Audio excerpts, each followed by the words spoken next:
বলছেন, আসসালামু আলাইকুম শাইখ আলহামদুল, একজন পুরুষ শিক্ষকের কাছে মহিলারা বোরখা হিজাব পরে কি কোরআন শিখতে পারবে?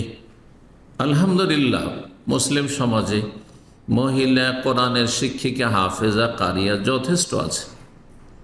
সুতরাং মহিলার কাছে কোরআন শিখবে, এটা হচ্ছে আসল। জি, কিন্তু যদি দেখা যায় যে ওই রকম যোগ্য শিক্ষক পাচ্ছি না, আর পুরুষ শিক্ষকের কাছে কোরআন আমি পড়তে চাই আমার তেলাওয়াত তাজবিদ সুন্দর করার জন্য, যদিও সে মাহরাম নয়, তাহলে জায়েজ কি না? বিশেষ অবস্থায় জায়েজ হতে পারে, আসল হচ্ছে জায়েজ না।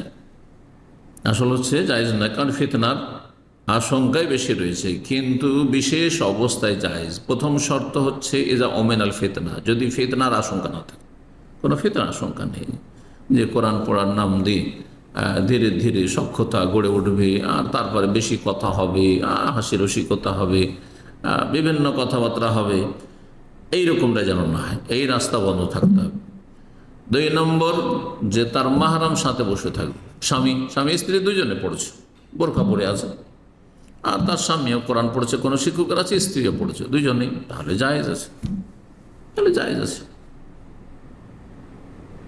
কিন্তু ঢিলাঢালা পোশাকে আর বোরখায় থাকতে হবে। বা মেয়ের বাবা আছে,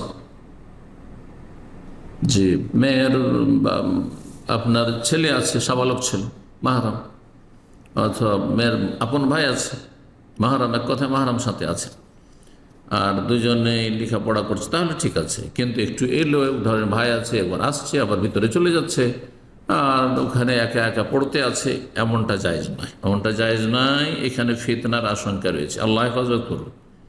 বহু হাফেজ, বহু কারি সোশ্যাল মিডিয়ায় কোরআন পড়াবার নামে প্রেমে ডুবে গেছে, প্রেমের জগতে ডুবে গেছে, ফিতনায় লিপ্ত হয়েছে, আর অনেক সময় নিজের পরিবার ধ্বংস করেছে, ছেলে মেয়েদের ভবিষ্যৎ খারাপ করেছে। আল্লাহ হেদায়েত দান করুন।